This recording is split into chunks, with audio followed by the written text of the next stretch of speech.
Welcome everyone, welcome to wings उड़ान।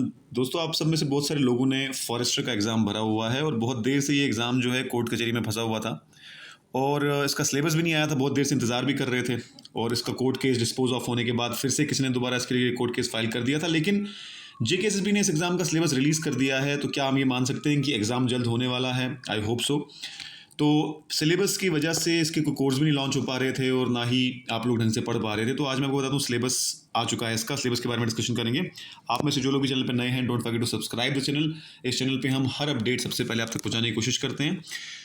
तो आइए बात करते हैं forester exam. Notification number 4 of 2022 है ये, जैसा कि आप लोग देख रहे हैं। सोशल फॉरेस्ट्री वर्कर करके और फॉरेस्टर करके ये पोस्ट थी और इसमें इन्होंने इसका सिलेबस जो है एनेक्चर ए और बी में दे दिया है। उसके बारे में बात करते हैं। देखिए, सबसे पहले हम बात करते हैं फॉरेस्टर के सिलेबस की। 120 मार्क्स का होगा, हर जेकेएसबी एग्ज़ाम की तरह 2 घंटे का पेपर होगा, वो सेम ही रह रहा है। सेक्शन ए का जो सिलेबस है, अगर आप सिलेबस को थोड़ा देखेंगे ना, ये पीडीएफ हमने अपलोड कर दी है हमारे टेलीग्राम चैनल पे और आप चाहें तो जेकेएसबी की वेबसाइट से डाउनलोड भी कर सकते हैं। अगर आप देखेंगे, बड़ा डिफरेंट तरीके का सिलेबस है इसका, थोड़ा सा डिफरेंट है और प्रेजेंटेशन और जो फॉर्मेटिंग है सिलेबस की वो थोड़ी डिफरेंट है। सेक्शन ए पे basic science questions objective type और 12th स्टैंडर्ड तक की साइंस आपसे एक्सपेक्ट की जा रही है और इक्वल वेटेज दी जाएगी सब्जेक्ट्स फिजिक्स, केमिस्ट्री और बायोलॉजी को। बराबर बराबर सवाल पूछे जाएंगे। उसके बाद नेक्स्ट आता है basic numerical ability, data interpretation, profit loss, compounding, discounting, mensuration, geometry, coordinate geometry, trigonometry, fundamental of statistics including probability. तो यहाँ पर बेसिक साइंस भी 32 मार्क्स का है, बेसिक न्यूमेरिकल एबिलिटी भी 32 मार्क्स की है। बड़ा ही अजीबोगरीब मार्किंग स्कीम है, जीरो फिगर्स में नहीं रखा गया इस बारी। उसके बाद आता है जनरल नॉलेज, जिसमें आपका पूरा जीएस आएगा, उसको 24 मार्क्स का रखा गया है, जिसमें आपका पॉलिटी, ज्योग्राफी, हिस्ट्री जो सब कॉमन है। ये ध्यान देने वाली बात है कि general issues related to forests, wild life, environment, biodiversity and climate change. जो सिलेबस वो क्या है, जनरल इश्यूज रिलेटेड टू है। Issues related to wild life, issues related to environment, issues related to biodiversity and issues related to climate change. इसको इतना wide interpretation कर दिया कि इश्यूज तो बतेरे हैं। अब एंडेंजरमेंट भी इशू है, लॉस ऑफ हैबिटेट भी इशू है, क्लाइमेट चेंज भी इशू है, एयर पोल्यूशन, वाटर पोल्यूशन भी इशू है। तो बहुत बड़ा बन गया है, तो इसका मतलब है हमें बहुत पढ़ना पड़ेगा इसमें। एनवायरनमेंट तकरीबन केएस के लेवल की एनवायरनमेंट आपको पढ़ना पड़ेगा और वो हम सब पढ़ाएंगे भी। उसके बाद नेक्स्ट आ रहा है logical reasoning and analytical ability. इसको इन्होंने एक्सप्लेन नहीं किया, लेकिन हम जानते हैं कि रीजनिंग में कौन कौन से टॉपिक हैं, स्टेटमेंट, कंक्लूजन, सिलोजिज्म वगैरह, वो सब इस पर कवर होगा। And then section E is decision making in problem solving. I think मुझे याद जहाँ तक आ रहा है कि ये शायद जेकेएसएसबी, जेकेपीएसआई में भी था ये प्रॉब्लम सॉल्विंग वाला। ये सबसे इजी कंपोनेंट होता है। आई थिंक ये आप आराम से कर पाएंगे। ठीक है जी। उसके बाद आ गया सोशल फॉरेस्ट्री का सिलेबस, लेकिन अब के बाद ध्यान रखने वाली है, ना तो इस बार कहीं इंग्लिश मेंशन दिख रहा है मुझे और ना ही कंप्यूटर दिख रहा है।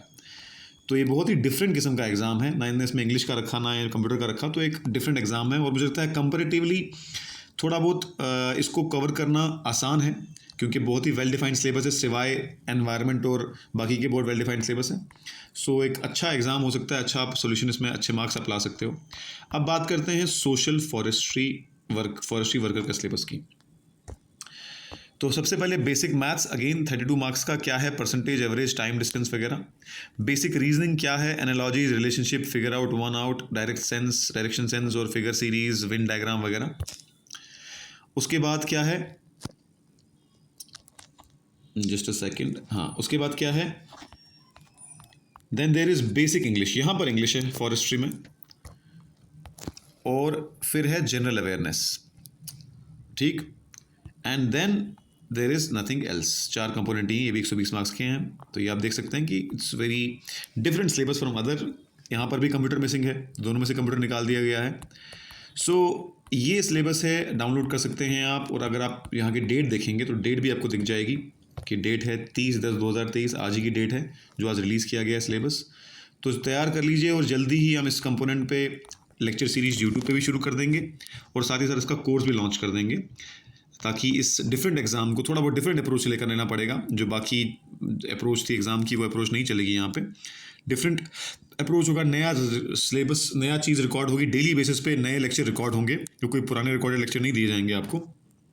तो we'll soon come out with the course also, और हम अपने यूट्यूब पे भी स्टार्ट कर देंगे इसकी लेक्चर सीरीज़। सो दोस्तों, जो लोग भी प्रिपेयर कर रहे हैं अब लग जाओ। अगर बेशक कोर्ट केस वगैरह लगा हुआ है इस पर, बट अगर जेकेएस भी सिलेबस रिलीज़ कर रहा है, इसका मतलब है कि कहीं ना कहीं वो भी शायद अंदाज़ा है उनको कि जो भी जो ऑब्जेक्शंस फाइल हुए हैं शायद वो जीत जाएं, शायद ये रीज़न है। So all the best everyone, we'll be back with some more information whenever there is any information. जो लोग सब्सक्राइब नहीं कर रहे हैं, सब्सक्राइब करना ना भूलें। Thank you so much everyone.